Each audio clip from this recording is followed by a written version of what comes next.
today bringing you my team builder for the first week of the MPL. This week we're going up against Rizzypow and the Phoenix on floor, and as you can see, this guy has drafted nothing but power from the start. So he started off, he drafted Mega Metacham and drafted 3 straight breakers and cleaners following that. So he's got a really nice offensive core that can break down many of the team's defensive cores, and that was something I really had to take into account in building, because I felt as though Mega Metacham may come, it may not come, obviously because I do have a Mega Pincer. I have pretty nice checks to it. I also have a Mew. But I felt as though the Bishop and the Scolipede and the Mamoswine were definitely coming. Obviously, you can't under-prepare. You have to prepare for Mega Metacham because it's such a monster, and many teams don't even have an answer to it in the first place, so to not prepare for it is just stupid in my opinion. So that was something I definitely had to take into consideration when building. But you can see he's also got the Tornadus T, which is a fantastic draft mon, in my opinion. Fantastic draft league mon, and just provides so much versatility depending on the set. And then he's got, very fast team. He's got stuff like Jolteon. He's got a Deancey to really check my Mega Pincer in a sense, if it is healthy. And then he's got Jellicent to, I guess, like a nice, somewhat of a check to Emboar. However, Wild Charge does 2-hit KO if I'm like adamant. But I'm not too worried about his defensive core. It's predominantly his offensive threats that have really got me thinking when it comes to my team building. So I'll just run over the team that I've prepared for my match, and hopefully this team can put in some work this week. I'm really looking to snag my week 1 win and make a nice start off to my career in the MPL. So first up we have Pincer. Now Mega Pincer, it's fantastic versus this team. It destroys Mega Metacham with a quick attack. It destroys Scolipede, barring a Cobra Berry Scolipede. It can, my set here with Substitute over Swords Dance. Now the reason for this is, I don't see myself setting up an SD versus his mons. His defensive answers to Pincer may include Jellicent, definitely Deancey, possibly Jellicent, if he wants to burn me, and Substitute is just better here because I can sub up on a potential Willow. I can sub up on switches outs because Mega Pincer does force a lot of switches, so that is something I'm hoping to capitalize on. Sub also allows me to potentially beat like a +2 Bishop with Sucker Punch Mind Games, which is really nice for me. So Substitute was all round just this week the better option over Swords Dance. Obviously Swords Dance Mega Pincer is disgustingly strong, but Substitute was just all round better for me, and it does allow me to scout the Deancey set. So say he switches out on a predicted quick attack, I sub up on the switch out, he goes out to his Deancey, I can scout his set with the damage on Earthquake on the following turn, so that's pretty nice for me right there. So pretty standard Mega Pincer. The EVs in speed are to outspeed base 100s when I'm Mega Evolved, the rest into attack and 40 into health just to make my subs a bit stronger.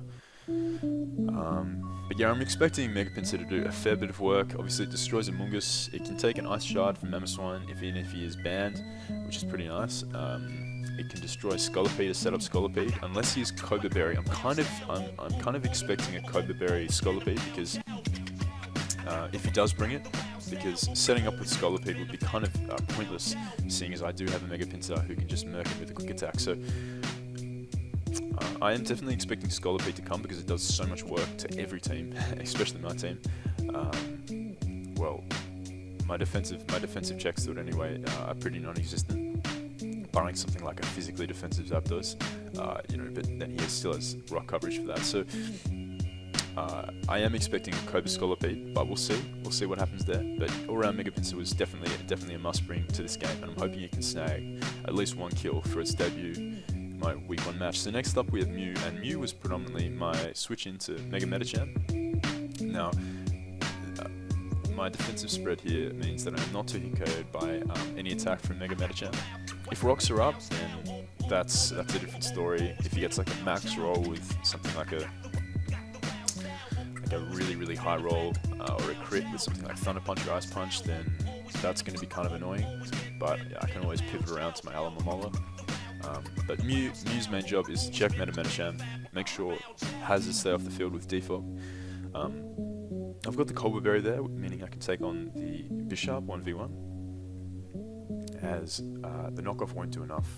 Obviously the Cold Berry will make knockoff do nothing. I have Aura Sphere. If he's Chopple Berry, then his knockoffs and his Sucker Punches will be doing a lot less damage, and if he's Life Orb, then Aura Sphere will just take him out, and Sucker Punch will not obviously take me out with my defensive investment and with the Cold Berry. So Mew's pretty nice for me in this match, and I'm hoping it can put in a fair bit of work, especially versus the Bishop. It's sort of a lure Bishop set, as that does sort of ease the job for the rest of my team. But Mew isn't obviously my only answer to Bishop, because Mew's main job was to check them, is to check the Mega Metachamp. So I'm hoping that between Mew and my other check, Bishop won't bother me too much. But we'll see. I'm interested to see if he does bring Bishop, because I feel as though it does have a pretty good matchup versus my team. It's pretty nice for stuff like Metagross. It's nice for it's nice for Whimsicott, and very nice for the Mew. And if he is like a Chopple set, then it does check an offensive Weavile with low kick. So I'm basically certain he's going to bring Bishop versus me this week. And because I feel that way, I can't let Mew be my only switch in or my only check to Bishop, because it is such a monster. So next up we have my Emboar, and Emboar is here to check Bishop 100%. Now, no variant of Bishop can beat this Emboar. Now, Emboar is, as I said, here to check Bishop. It's not only here to check Bishop, it's here to check Scolipede to an extent as well. With Sugar Berry, I can take a +2 Life Orb Earthquake and destroy him with a Flare Blitz. Now, I didn't think he'd run Aqua Tail. Aqua Tail is a possibility over Earthquake, but the fact that I do have a Metagross means that it's in his best interest to run Earthquake. He's going to run Mega Horn as coverage for something like Weavile and Mew, and Poison Jab is just really nice versus my Whimsicott. It's nice versus my Zapdos, but he's more likely to run Rock coverage to hit my Pinsir. So I was expecting like Earthquake and Rock coverage, maybe Protect and Sword Stance, or Protect and Mega Horn, or maybe foregoing Protect for just ST. So I felt as though Emboar was going to be a pretty nice defensive check. As you can see, he's got a really nice base HP stat and a pretty reasonable defensive stat, which combined with his HP stat means that can wall Bishop for days. Sorry about this. Alright, sorry about that, guys. So here we are, and as I said, so Emboar's main role is to check the Bishop and to be a nice soft check to the Scolipede. So next up, we have my Mega Love Disc, my Alamomola, and Alamomola is predominantly here to be another nice check to the Scolipede. It can't really check Mega Metachamp because it is 2-hit KO'd by high jump kicks, and Thunder Punch does a ton. So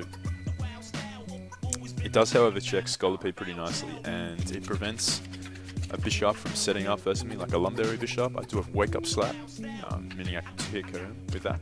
And Waterfall does more damage to something like Mamoswine and Jolteon, so that's pretty nice for me. Can also sort of wear down the Diancie, making it easy for Mega Pinsir this week, or to just do work versus this team. I've got the Wish, the partial wishes to the rest of my team, but mainly Alamomola will be here to just knock off Wish and Wake Up Slap, stuff like the Bishop and the Mamoswine who want to switch in on me. Sorry, the Bishop switching in, not the Mamoswine, and just do sort of chip damage to Jolteon, who will probably switch in to eat a Scold or something like that. It can also check like a Scarf Flygon, which is another possibility, something he could bring versus me.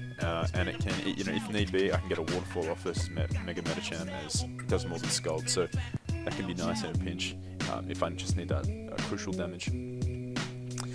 Next up we have Stunfisk, who I'm going double fish this week, and I'm bringing Stunfisk, my boy Stunfisk, making its debut in the MPL.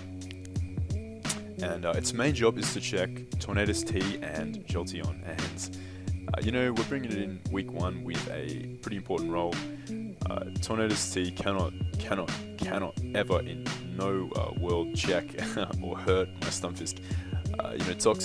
Toxic could be annoying. Like if he decides to Toxic me, that could be something that could really hurt the longevity of my Stunfisk. So that's something I've got to watch out for. But I can set Stealth Rocks, which is pretty nice. I do have a Defogger, so I am potentially defogging away my own stealth rocks, but stealth rocks are still nice if he doesn't get the chance to set up rocks with something like Deancy. If he's too pressed to set up rocks, that'll be really nice for me, giving me the opportunity to set up rocks. And versus Tornadus, it'll be nice to get that chip damage at 25% off, kind of limiting his regenerator. So that's pretty nice for me. I've got Earth Power to deal with Jolteon, Deancy, Bishop, and I've got Discharge for Paras. I can potentially get a power on something like a Scolipede, or even like a Tornadus. Discharge is nice for Tornadus because if I don't get a Toxic off on Tornadus, I'm thinking, you know, Discharge, I can get that potential para. If not, I can still do a ton. If he's AV, Thunderbolt won't kill anyway, so there's no point not running Discharge.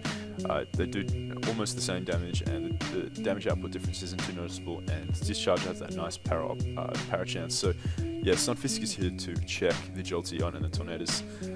The Jolteon can't really do too much to me. A Specs Hidden Power Ice won't do over half, which is really nice. I can pass wishes from my Alamomola to my Stunfisk if it gets weakened. You know, if he wants to switch in like a AV Torn on my Alamomola, I can just wish up on the switch out to Torn and just go straight into my Stunfisk. So my little fish Warcore here is pretty nice versus his team.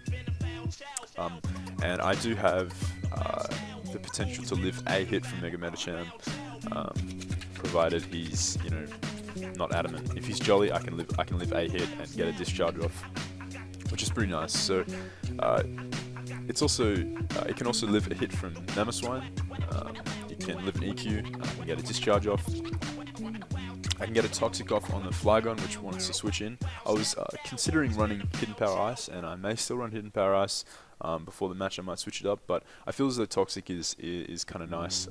You know, being able to Toxic like the incoming Flygon or the incoming Tornadus, even the Jellicent. The Jellicent was something I was really concerned about because Spidef Jellicent can beat this Stunfisk 1v1 if I don't have Toxic, and Hidden Power Ice is just, if I run Hidden Power Ice, Discharge and Earth Power, Discharge just isn't really strong enough to break past, especially the defensive Jellicent, so Toxic was ideal this match.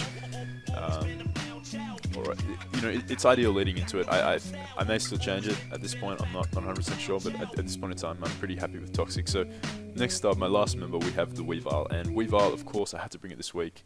You know, it just matches up so nicely versus his team. You know, barring something like a Chopple Bishop, who could potentially, you know, do a lot of damage to me with a low kick if he does have the Chopple. Weavile just has a fantastic time versus his team. Bullet Punch from Mega Medicham just destroys it. However, I'm not staying in on Mega Medicham. I've got Ice Shard to threaten the Scolipede if it has boosted up and taken prior damage. Ice Punch, I didn't want to miss, and Ice Punch still destroys any variant of Tornadus, barring like a Yachi variant. So that's something I'll have to scout for during the match. But as I said, I do feel like he's going to bring Torn. I feel like it's good versus my team. It's a nice sort of soft check to Mega Pinsir if I'm not set up, and if he does have a little bit of bulk investment to live like a, even with a little bit of bulk investment, he can live a +2 quick attack. So I'm thinking he's going to bring this on, and Weavile is just so nice for me. It just destroys the Flygon.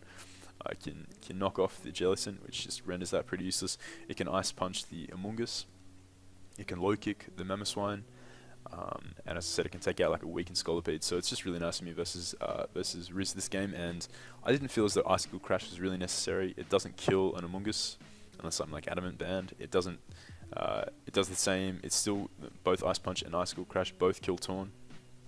Icicle Crash obviously does more to Mega Medicham, but you know, I've been getting pretty unlucky. I've been missing. If you guys have been watching my past few matches in the CFA, I've been missing a lot recently, and I didn't want to leave the chance my first week match, so I figured Ice Punch was just the best overall call this week, and there you guys have it. So I'm pretty excited. I'm pretty is an understatement. I'm really excited for my first match. I'm really looking forward to it. Riz is a really solid player, and he has a really scary team. So.